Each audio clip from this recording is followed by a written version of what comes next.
हम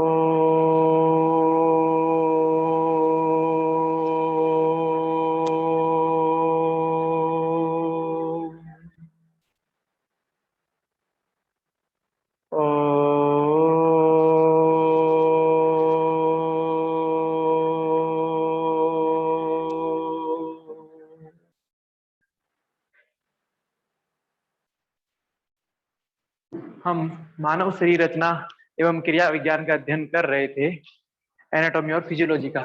इसमें हमने कोशिका का अध्ययन आरंभ किया था। कोशिका के अंतर्गत हमने कोशिका के 3 भाग पढ़े थे। पहला कोशिका झिल्ली, दूसरा कोशिका द्रव्य और तीसरा केंद्रक। कोशिका झिल्ली सेल मेम्ब्रेन जो कोशिका के बाहरी आवरण के रूप में होती है, जो कोशिका के बाहरी आवरण के रूप में ये होती है, ये कोशिका झिल्ली है। ये सेल मेम्ब्रेन के रूप में पहला भाग है कोशिका का, सेल का। दूसरा जो कोशिका का भाग है वो है कोशिका द्रव्य, साइटोप्लाज्म। ये कोशिका के भीतर स्थित एक द्रव्य है, एक गाढ़ा चिपचिपा मटेरियल है। इस मटेरियल के अंतर्गत माइटोकॉन्ड्रिया, राइबोसोम, लाइसोसोम, केंद्रक, एंडोप्लाज्मिक रेटिकुलम, रिक्तिकाएं, सेंट्रोसोम, गोल्जी अपाटस इत्यादि पाए जाते हैं। तो ये एक लिक्विड गाढ़ा चिपचिपा मटेरियल होता है जो साइटोप्लाज्म कोशिका द्रव्य कहलाता है, जिसको जीव द्रव्य भी कहते हैं। ये कोशिका द्रव्य प्रोटीन, वसा, फैट, कार्बोहाइड्रेट, विटामिन, खनिज लवण, जल इन इत्यादि से मिलकर बना होता है। कोशिका झिल्ली प्रोटीन, वसा और कार्बोहाइड्रेट, जिसमें प्रोटीन 55%, फैट 42% और कार्बोहाइड्रेट 3% होता है सेल मेम्ब्रेन में। दूसरा कोशिका द्रव्य। तीसरा केंद्रक। रही बात को सेल मेम्ब्रेन के बाद साइटोप्लाज्म की, तो साइटोप्लाज्म जो महत्वपूर्ण है, mitochondria power house of the cell, कोशिका का शक्ति ग्रह। Ribosome protein factory of the cell, protein factory कोशिका की। Lysosome suicidal bag of cell, suicidal bag आत्मघाती थैली। और गोल्जी उपकरण post office of the cell. ठीक है, तो ये 4 महत्वपूर्ण है, Golgi apparatus, mitochondria, ribosome, lysosome, ये 4। तत्पश्चात अब पढ़ते हैं केंद्रक को। ये कोशिका का सबसे मुख्य भाग है, न्यूक्लियस। ये कोशिका का सबसे मुख्य भाग है, जो तीसरा अंग है। पहला सेल मेम्ब्रेन, दूसरा कोशिका द्रव्य, तीसरा केंद्रक, न्यूक्लियस। इस न्यूक्लियस के अंदर एक तो न्यूक्लियोलस पाया जाता है, केंद्रिका न्यूक्लियोलस, और दूसरे क्रोमेटिन पाए जाते हैं। दूसरे क्या पाए जाते हैं? क्रोमेटिन पाए जाते हैं। ये केंद्रक भी एक केंद्रक झिल्ली से, न्यूक्लियस मेम्ब्रेन से घिरा रहता है, एक केंद्रक झिल्ली से घिरा रहता है, और इसके भीतर क्रोमेटिन और केंद्रिका पाई जाती है।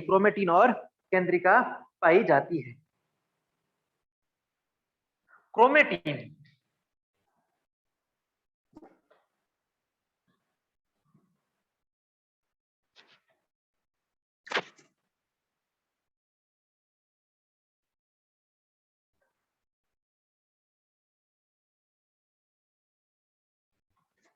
ये क्रोमेटिन और केंद्रिका पाई जाती है।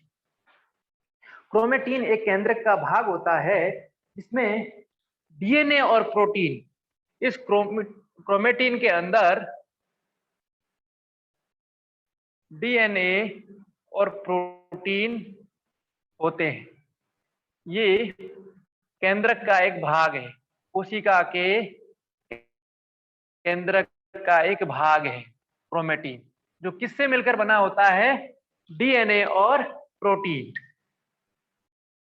अभी डीएनए शब्द बड़ा प्रचलित है, ठीक है। डीएनए के माध्यम से पता चल जाता है कौन किसका वंशज है, कौन किसका पुत्र है, उसके परिवार वाले कौन है। तो ये क्रोमेटिन के अंदर डीएनए पाया जाता है। क्रोमेटिन कहाँ पाया जाता है? केंद्रक। तो इसमें प्रश्न आ सकता है, डीएनए संबंधित है क्रोमेटिन से, क्रोमेटिन संबंध है केंद्रक से, तो डीएनए का संबंध केंद्रक से ले सकते हैं, ठीक है। क्रोमेटिन वंशानुगत सामग्री के साथ जीन के रूप में रहता है। ये क्रोमेटिन वंशानुगत सामग्री डीएनए, डीएनए क्या है? वंशानुगत पेरेंटल जो प्रोसेस है, जो जीवन हमारा पितृ जिनको बोलते हैं या वंशज बोलते हैं, उन वंशज की, जिसको हम कुल परंपरा बोलते हैं, तो वो जो है वो इस डीएनए में रहती है, उस डीएनए में रहती है।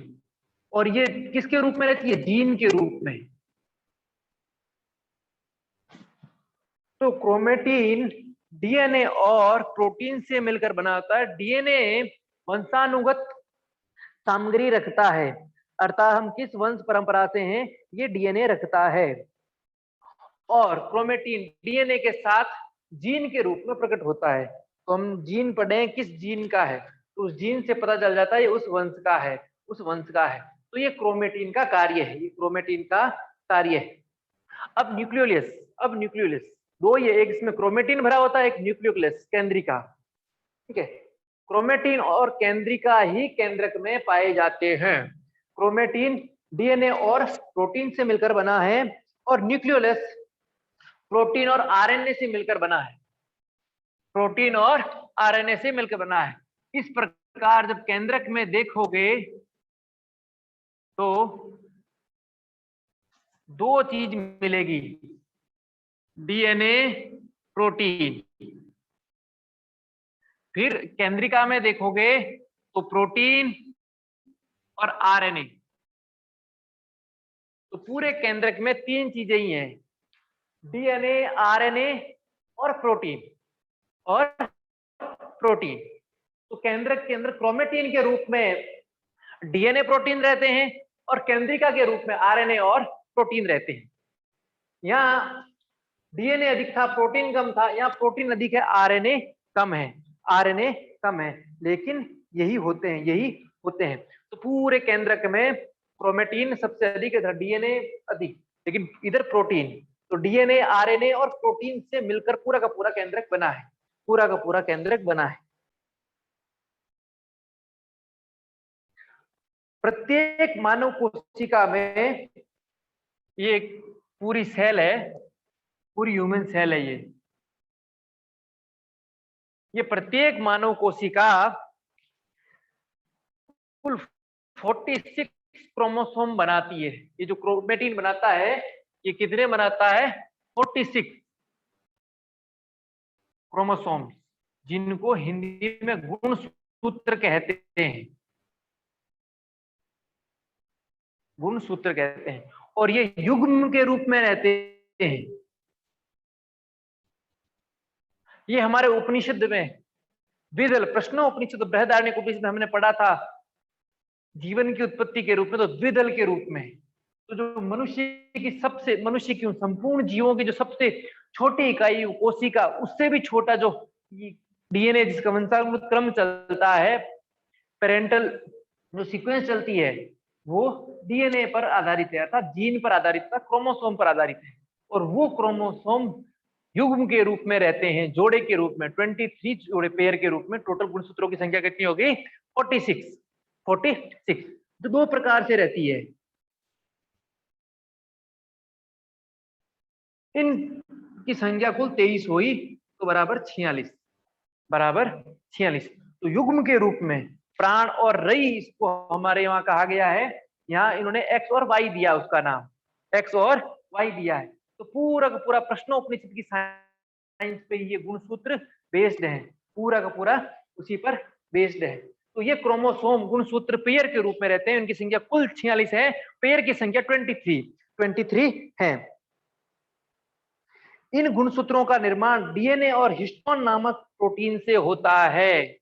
इन क्रोमोसोम का निर्माण डीएनए और हिस्टोन नामक प्रोटीन से,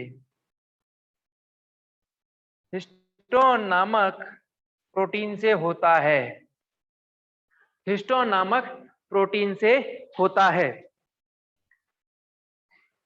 इनके भीतर, इस क्रोमोसोम के भीतर क्रोमेटिन जीन के रूप में रहता है, इन गुणसूत्रों के भीतर, क्रोमोसोम के भीतर क्रोमेटिन जीन के रूप में रहता है, जो ये प्रदर्शित करता है कि किस वंश परंपरा से व्यक्ति आ रहा है, किस वंश परंपरा से व्यक्ति आ रहा है। और ये जीन पैतृक गुणों को पीढ़ी दर पीढ़ी आगे ले जाते हैं। Gene carry parental characters. ये जीन क्या कैरी करता है? Parental characters. प्रश्न आ सकता है कि पेरेंटल कैरेक्टर को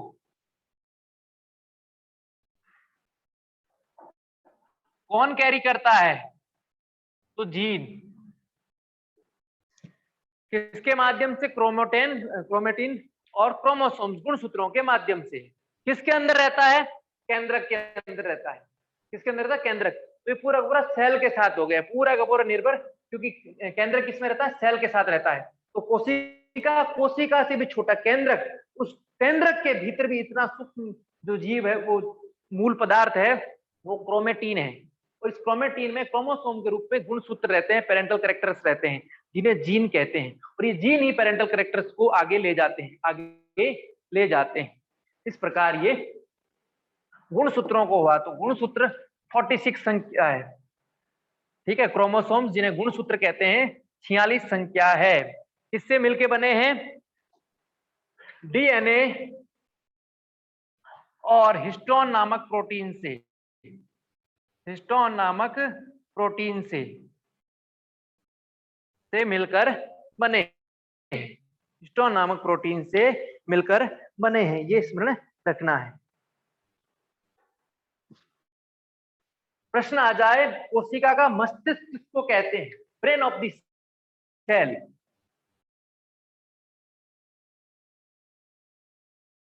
कोशिका का मस्तिष्क,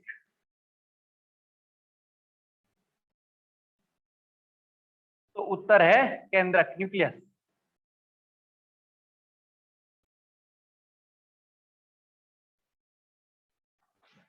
उत्तर क्या है?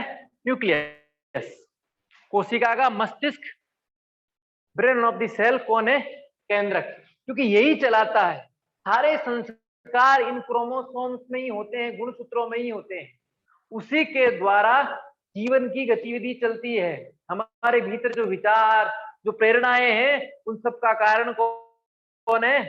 Chromosome, chromatin, gene. और जीन किसमें? केंद्रक में। इसलिए केंद्रक ब्रेन ऑफ द सेल है, ब्रेन ऑफ द सेल है। प्रत्येक कोशिका को श्वास लेने के लिए, श्वास छोड़ने के लिए, न्यूट्रिशन अवशोषण एब्जॉर्ब करने के लिए, उनको उत्सर्जन करने के लिए, ये सारी की सारी प्रेरणा का केंद्र कौन है? ये केंद्रक है, यह केंद्रक है। इसलिए इस केंद्रक को कोशिका का मस्तिष्क कहते हैं। ये केंद्रक कोशिका का सबसे बड़ा भाग है, संपूर्ण कोशिका का 1/10वां भाग। संपूर्ण कोशिका का 1/10वां भाग, अर्थात कुल कोशिका का 10% क्या है? केंद्रक है। कोशिका का 10, इसलिए कोशिका का सबसे बड़ा भाग केंद्रक। कोशिका का मस्तिष्क केंद्रक, न्यूक्लियस। और कोशिका का जो सबसे बड़ा भाग है, लार्जेस्ट एरिया है, लार्जेस्ट पार्ट है, वो कौन है? न्यूक्लियस है, वह न्यूक्लियस है। और इस न्यूक्लियस में, इस केंद्रक में शरीर का जेनेटिक मटेरियल पाया जाता है। इस केंद्रक में क्रोमेटिन के रूप में शरीर का जेनेटिक वंशानुगत सामग्री, जेनेटिक मटेरियल पाया जाता है। इस कहते हैं इस परंपरा का है, उसका है। तो ये पता चलता है इसके द्वारा, केंद्रक के द्वारा, केंद्रक के द्वारा। सामान्यतः सभी कोशिकाओं में एक केंद्रक पाया जाता है। सामान्यतः सभी कोशिकाओं में एक केंद्रक पाया जाता है, ये स्मरण रखना है। सामान्यतः सभी कोशिकाओं में एक केंद्रक पाया जाता है। तो सारी सेल में एक न्यूक्लियस, एक केंद्रक। किंतु आरबीसी में केंद्रक नहीं पाया जाता है। रेड ब्लड सेल में, लाल रक्त कणिका में केंद्रक नहीं पाया जाता है। और स्केलेटल सिस्टम की एक मांसपेशी है जिसको कहते हैं कंकाल की मांसपेशी, स्केलेटल मसल फाइबर। कंकाल ये तंतुमय पेशी,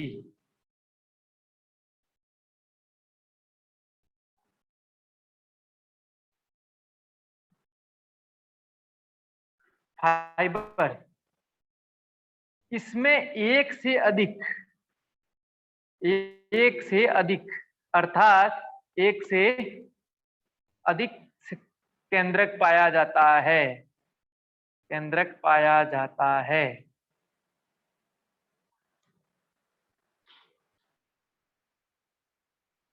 केंद्रक ब्रेन ऑफ द सेल, कोशिका का मस्तिष्क, इसके भीतर जेनेटिक मटेरियल वंशानुगत सामग्री पाई जाती है। तीसरा,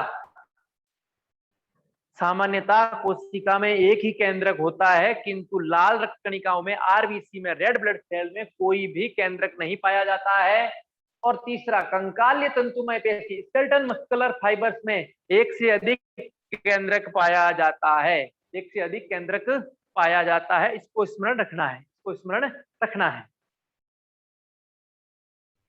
ये केंद्रक क्या क्या करता है अब देखें। तो ये केंद्रक कोशिका विभाजन का कार्य करता है। कोशिका की विशेषता है कि इसका डिवीजन होता रहता है, विभाजन होता रहता है। एक कोशिका स्वयं को विभाजित करती रहती है। ये कोशिका है, इसने स्वयं को विभाजित कर दिया, इस तरह तोड़ दिया स्वयं को, तो ये कोशिका विभाजन का कार्य है, इसको सेल डिवीजन कहते हैं। कौन करता है? केंद्रक करता है। ये एक कोशिका थी, इसको विभाजित कर दिया और वैसी की वैसी दो कोशिकाएं बन जाती हैं यहाँ, इसलिए इसको सेल डिवीजन कहते हैं। और ये कार्य कौन कराता है? केंद्रक करता है।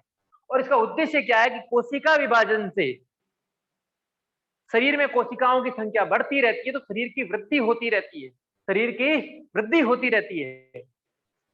बहुत आगे जाएंगे तो एक अध्ययन करेंगे तो कोशिका विभाजन ही शरीर की ग्रोथ, शरीर की ह्रास, शरीर का बहुत अधिक मोटा होना, शरीर का दुबला होना, ये सब इस पर भी निर्भर करता है, इस पर भी निर्भर करता है, सेल डिवीजन पर भी। तो कोशिका विभाजन कौन करता है? केंद्रक करता है। और एक कोशिका को दो में विभाजित कर देता है, तो एक कोशिका विभाजित होकर दो बन जाती है, 2 से 4, इस तरह यह प्रक्रिया चलती रहती है। प्रत्येक सेल में ये काम केंद्रक कोशिकाओं में करता रहता है। तो ये सेल डिवीजन का कार्य केंद्रक करता है कोशिका में, कोशिका विभाजन का कार्य। दूसरा इसका कार्य है transfer of hereditary characteristic, hereditary या जेनेटिक कैरेक्टर है, उनका ट्रांसफर का कार्य भी ये केंद्रक करता है। ये उस पीढ़ी का है, उस कुल में है, ये उसका वंशज है।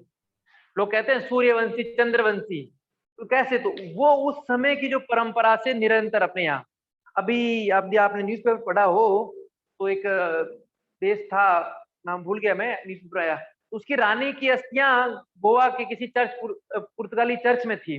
वो 400 वर्षों बाद अभी अपने विदेश मंत्री जयशंकर जी ने वहां उनको सौंपी। कैसे सौंपी? अपने जिन डॉक्टरों ने, कि अखबार में उनका नाम भी आया था, तो रानी के जो भी अस्थियां मिली, जो कब्र मिली, उस कब्र में उन्होंने अस्थियों का निकाला, सारा का सारा डीएनए निकाला, तो वो मनुष्य पाई गई, मनुष्य पाई गई। फिर वैसा वो भारत की नहीं थी, भारत के जो जन्म लेते हैं उसका डीएनए भिन्न था, और भारत के उस देश के डीएनए में ये अलग विशेषता थी। तो फिर पता चला उस देश की है।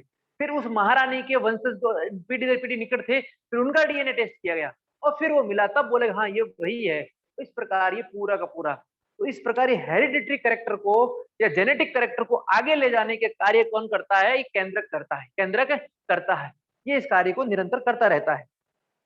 इसके साथ साथ ये केंद्रक प्रोटीन्स और एंजाइम का संश्लेषण का कार्य भी करता है। Synthesis of proteins and enzyme का सिंथेसिस, इसको पचाने का, कोशिका के अंदर विभाजित करने का, ऊर्जा देने का, ये सब भी केंद्रक, क्योंकि ये ब्रेन है, ये ब्रेन है। इस प्रकार ये कार्य केंद्रक के हैं। तो केंद्रक बहुत ही महत्वपूर्ण है। एक तो कोशिका का सबसे बड़ा भाग है, ठीक है, 1/10, ऐसा कुछ 10%। तो 10% में जेनेटिक मटेरियल पाया जाता है जो सबसे महत्वपूर्ण है। और तीसरा ब्रेन ऑफ सेल है, इस कोशिका का मस्तिष्क भी है, कोशिका का मस्तिष्क भी है, इसलिए इसके कई सारे कार्य हैं। फिर ये संश्लेषण भी करता है किनका? प्रोटीन और एंजाइम का, जिससे कोशिका को एनर्जी मिलती रहे, कोशिका को एनर्जी मिलती रहे, तो कोशिका का कार्य सतत चलता रहे, सतत चलता रहे। इस प्रकार ये कुल केंद्रक का अध्ययन अपने हुआ। कोशिका के कितने प्रकार है? तो कोशिका के विभिन्न प्रकार है। रक्त की कोशिका ब्लड सेल कहलाती है, हड्डी की कोशिका बोन सेल, अस्थि कोशिका कहलाती, मसल्स की कोशिका मसल सेल कहलाती है, ठीक है। नर्व की सेल नर्व सेल कहलाती है, ग्लैंड की सेल ग्लैंड सेल कहलाती है। इसलिए सेल्स की संख्या अनगिनत है। उसको ये नहीं कह सकते कि 4-5 प्रकार के सेल के टाइप होंगे, ठीक है। Nerve cell, muscular cell, bone cell, gland cell, reproductive cell, blood cell, ये इत्यादि कई प्रकार की सेल शरीर में पाई जाती है। उनको ये नहीं कह सकते कि सेल केवल 5 प्रकार की। शरीर में जितने विभिन्न ऑर्गन्स हैं उन ऑर्गन के अनुसार सेल पाई जाती है। बोन की अलग है, मसल्स की अलग है, नर्व की अलग है, तत्पश्चात आगे आओगे तो रिप्रोडक्टिव सिस्टम की अलग है और ग्लैंड की अलग है, हार्मोन जिसको कहते हैं। इस प्रकार की 7-8 प्रकार की सेल होती है, कोशिकाएं होती है। अब कोशिका चक्र सेल साइकिल।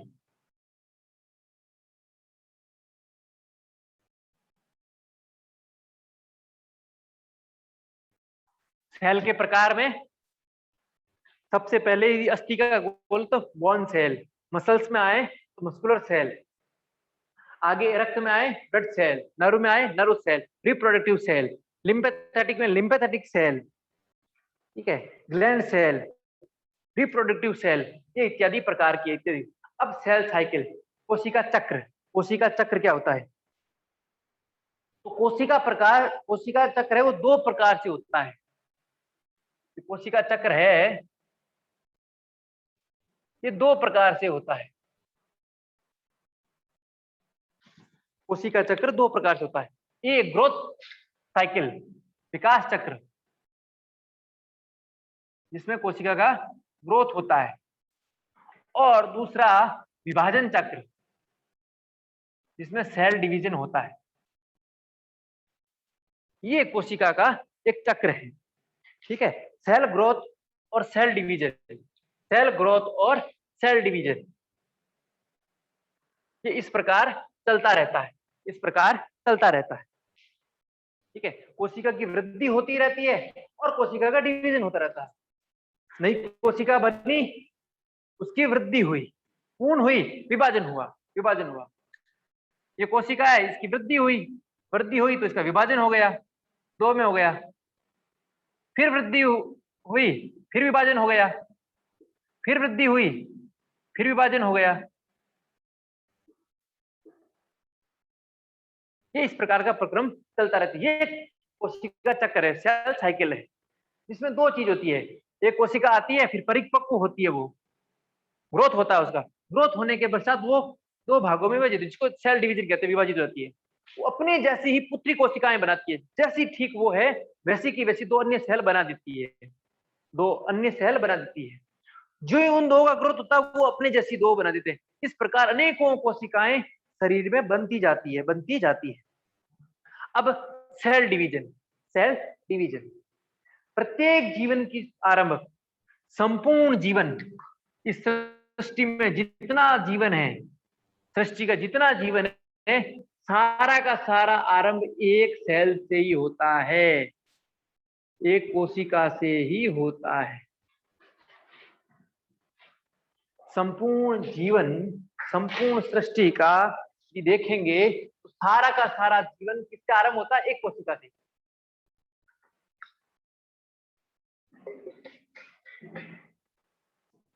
और ये कोशिका से आरंभ होकर ये कोशिका चक्र जो डिवीजन होता रहता है, सेल डिवीजन, इससे धीरे धीरे बढ़ता है। प्रत्येक जीव में शुरू में केवल एक ही कोशिका, फिर संयोग हुआ, फिर विभाजन होता रहा, इसका प्रक्रम बढ़ता और ये एक पूर्ण आकार ले लेता है। चाहे फिर वो अंडा बनता हो, चाहे पादप का बीज से हो, कुछ भी हो, सब के सब एक कोशिका से आरंभ होते हैं और धीरे धीरे पूर्ण विकसित बन जाते हैं। तो every life including human being began as a single cell, प्रत्येक जीवन की आरंभिक शुरुआत एक कोशिका से ही आरंभ होती है। कोशिका विभाजन की प्रक्रिया से लाखों करोड़ों कोशिकाओं का निर्माण होता है। कुछ ही क्षणों में कोशिका विभाजन होती है तो धीरे धीरे जीवन पर्यंत लाखों करोड़ों कोशिकाओं का निर्माण होता है, जिनको गिन नहीं सकते। हमारे शरीर में करोड़ों कोशिकाएं हैं, करोड़ों कोशिकाएं हैं। इस सेल विभाजन से ही कोशिकाओं की संख्या बढ़ती है और लाखों करोड़ों कोशिकाओं का निर्माण होता है। और इन लाखों करोड़ों कोशिकाओं से ही एक जीवन बनता है। लाखों करोड़ों कोशिकाओं से ही जीवन का निर्माण होता है। तो एक कोशिका से आरंभ होने वाला जीवन, जब कोशिका विभाजन होता रहे, सेल डिवीजन होता रहे, तो कोशिकाएं बढ़ती जाएगी और इससे एक संपूर्ण जीवन बनता है, एक संपूर्ण जीवन बनता है। कोशिका विभाजन में एक कोशिका नष्ट होने से पूर्व जब कोशिका का ग्रोथ हो जाता है, तो फिर ग्रोथ होने के बाद प्रत्येक चीज देखोगे तो नष्ट होगा। एक लिमिट तक वो होता है, उसके बाद जैसे फसल पक गई, पकने के बाद वो सूखने लगती है, नष्ट होने। ठीक इसी प्रकार एक कोशिका भी फसल की तरह बढ़ती है, तो हाईएस्ट ग्रोथ हो जाता है, फिर उसके बाद नष्ट होने लगती है। तो ये कोशिका क्या करती है, नष्ट नहीं होती है, नष्ट होने से पहले अपने आप को दो भागों में विभाजित कर लेती है और विभाजन का कार्य सेल डिवीजन कहलाता है। तो कोशिका नष्ट होने से पहले स्वयं को दो पुत्री कोशिकाओं में विभाजित कर देते हैं और यह प्रक्रिया सेल डिवीजन कहलाती है, कोशिका विभाजन कहलाता है। ये कोशिका विभाजन भी दो प्रकार का है, समसूत्री और अर्धसूत्री। समसूत्री विभाजन और अर्धसूत्री विभाजन। समसूत्री विभाजन और अर्धसूत्री विभाजन, माइटोसिस और मियोसिस।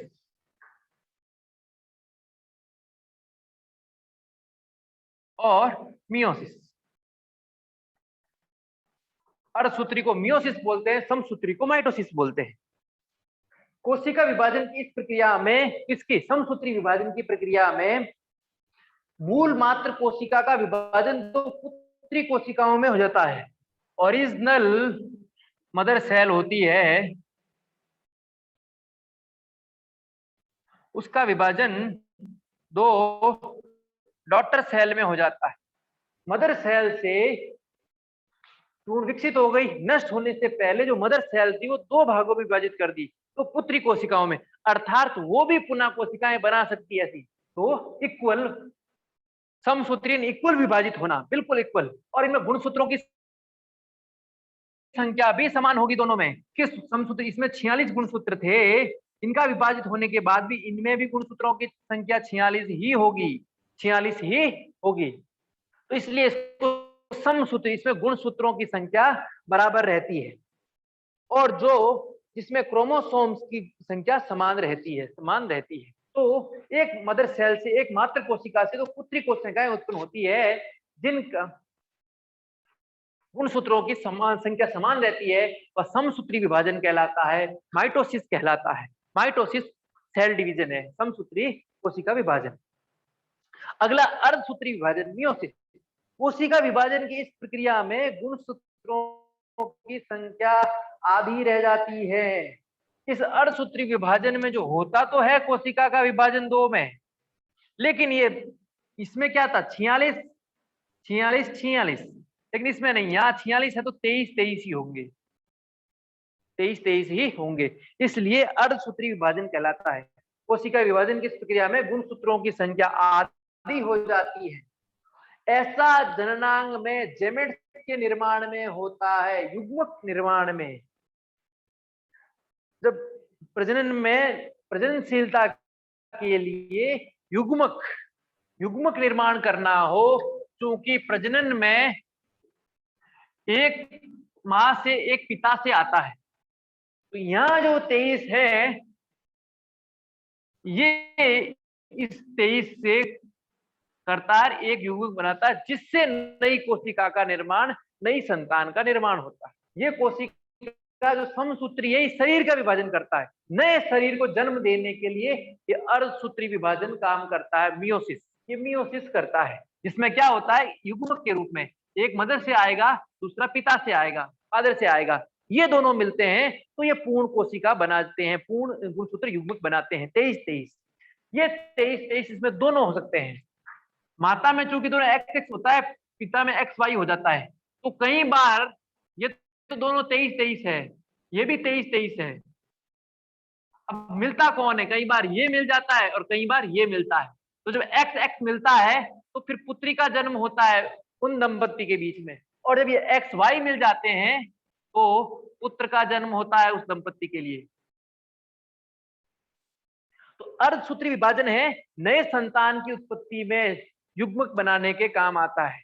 वो युग्मक माता पिता के सहयोग से होता है। तो जो माता होती है उसमें दोनों गुणसूत्र एक्स एक्स होते हैं, दोनों एक्स एक्स होते हैं, पिता में एक्स वाई होता है। जब एक्स एक्स युग्मक 23-23 मिलकर 46 बना लेते हैं तो पुत्री होती है, और एक्स वाई 23-23 46 बना तो पुत्र होता है, पुत्र होता है। इस प्रकार ये पुत्र और पुत्री के जन्म का है। तो पूरा का पूरा दायित्व इसमें देखोगे तो पिता का ही है। वाई जुड़ेगा तो पुत्र होगा, यदि एक्स जुड़ेगा तो पुत्री ही हो गई, पुत्री ही होगी। इस प्रकार की ये हमारे यहाँ विज्ञान में, आयुर्वेद में भी, उपनिषदों में भी ये वाई जुड़ जाए इसके कुछ संकेत दिए गए हैं। आधुनिक रिसर्च करके इसको किया जा सकता है कि पुरुष का वाई ही जुड़े उस संयोग से, ऐसी कुछ प्रक्रिया। तो इसलिए अपने यहाँ कुछ लोग बोलते हैं कि ये पुत्र हो जाएगा या ये दवाई खाओगे, तो उसमें संकेत किया हुआ है बढ़ाने का, उसमें वाई हो जाए। ऐसा कोई कंफर्म नहीं है, कोई गारंटी नहीं है, ठीक है। तो ये पूरा का पूरा अध्ययन था कोशिका विभाजन का, कोशिका विभाजन का। और ये कोशिका वाला भाग अपना पूर्ण होता है, कोशिका वाला भाग पूर्ण होता है।